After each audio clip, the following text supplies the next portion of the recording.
వీళ్ళు చూసారా? దగాడి ఎస్సీనో ఇది మెగాడి ఎస్సీనో రాసిన వాళ్లకు తెలుస్తుందండి ఇది మెగానో గగానో. కష్టపడి రాసి అహర్నిశాలు కష్టపడి పిల్లలు లేక భర్త అందరినీ వదిలి సంసారాన్ని సర్వం వదిలిపెట్టి కష్టపడి చదివి ఉద్యోగం తెచ్చుకుంటే ఇప్పుడు మాట్లాడే మాటలు మెగా డిఎస్సి కాదా, దగా డిఎస్సి అంట. ఎలా దగా డిఎస్సి అయింది?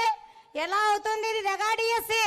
దగా డిఎస్సి కావడానికి లోకేష్ గారు కానీ వాళ్ళ నాన్నగారు అయినటువంటి చంద్రబాబు నాయుడు గారు కానీ అసలు డిఎస్సినే నిర్వహించినట్టు. అసలు ముందు డిఎస్సి అంటేనే చంద్రబాబు నాయుడు, చంద్రబాబు నాయుడు అంటేనే డిఎస్సి కదా. అలాంటి చంద్రబాబు నాయుడు గారిని వాళ్ళ కుమారుణ్ణి ఎత్తి పొడిచే మాటలు మాట్లాడుతున్నారు మన జగనన్న గారు. ఇదేమన్నా న్యాయమా? అసలు ముందు చాలా షేమ్. అసలు ముందు 5 సంవత్సరాల పాలనా కాలంలో ఎన్ని డిఎస్సీలు నిర్వహించారండి మీరు? ఒక్కటన్నా నిర్వహించారా? ఒక్క జాబ్ అన్నా ఇచ్చారా? అసలు ముందు ఇవ్వకపోను ఇచ్చిన వాళ్ళ మీద బురద చల్లడం. ఆయన ఏదో వచ్చాడు 16,347 మందికి కుటుంబాలకి ఆయన గొప్ప వరాన్ని ఇస్తే దీన్ని దగా డిఎస్సి అంటారా? ఇది దగా డిఎస్సినా? ఈ డిఎస్సి దగా డిఎస్సి కాదు. దగా డిఎస్సి అంటే మెగా డిఎస్సిలో సెలెక్ట్ అయిన ప్రతి ఒక్క ఆడవాళ్ళు మగవాళ్ళు ప్రతి ఒక్కరు యుద్ధానికి వస్తారు. సో ఇది దగా డిఎస్సి కానే కాదు, మెగా డిఎస్సి.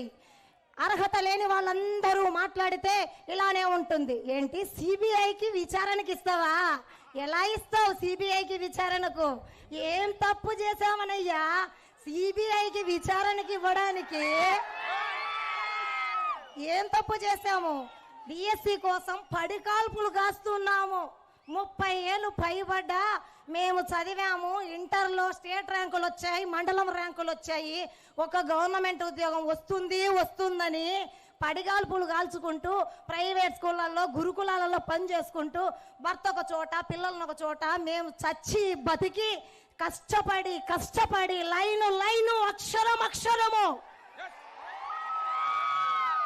చదివితే దగా డిఎస్సినా ఇది? కానే కాదు, ఇది ఒక మెగా డిఎస్సి. చరిత్రలోనే నిలిచిపోయేటట్టు లోకేష్ బాబు గారు ఒక డిఎస్సిని కండక్ట్ చేస్తే రాజకీయం చేసావు కదయ్యా నాయన. ఈ రాజకీయం ఏమన్నా పనికొస్తుందా? దీనంట మళ్ళీ సిబిఐకి ఇస్తాడంట. సిబిఐ చెప్పేసింది ఆల్రెడీ. ఇది అసలు ముందు సిబిఐకి ఇచ్చే అంత కేసే కాదు నాయనా అని చెప్పింది.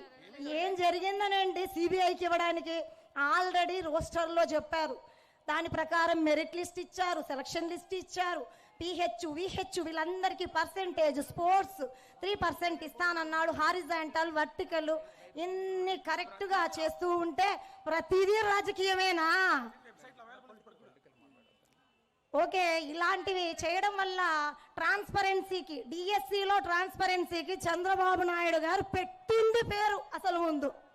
అలాంటి చంద్రబాబు నాయుడు గారు ఆయన అనుభవం అంతా లేదు. మాట్లాడుతున్నారు ఒక్కొక్కరు ఒక్కొక్క మాట మాట్లాడుతున్నారు. కష్టపడి చదివి వచ్చి ఉద్యోగం ఆల్రెడీ 10 నెలలు కంప్లీట్ చేసుకున్న మాకు ఎలా ఉందంటే, మీది మెగా డిఎస్సి అంటేనే ఒక దగా అంట కదా, ఏదో డబ్బులు ఇచ్చి వచ్చారంట కదా అని పక్కన వాళ్ళు అంటూ ఉంటే ఉంటుంది. ఎలా ఉంటుందంటే చాలా బాధగా ఉంది నిజంగా. మెరిట్లో వచ్చి కూడా అన్నిట్లో కంప్లీట్ మెజారిటీ ఉండి కూడా ఇలా మాట్లాడుతుంటే ఆ మాటలను వినడానికి మాకు చాలా సహనకరంగా లేదు, బాధాకరంగా ఉంది. ఇలాంటి బాధ అందరూ కూడా అనుభవించారా లేదా? అనుభవించే ఇక్కడికి వచ్చారు. ఇలాంటి మానసిక వేదనలు చేస్తే ఈసారి ఎలాంటి ఫలితాలు వస్తాయో కూడా వాళ్ళు గుర్తు పెట్టుకుంటే బాగుంటుంది. సో నాకు ఈ అవకాశాన్ని ఇచ్చిన పేదలందరికీ కూడా నా ధన్యవాదాలు తెలియజేసుకుంటున్నాను.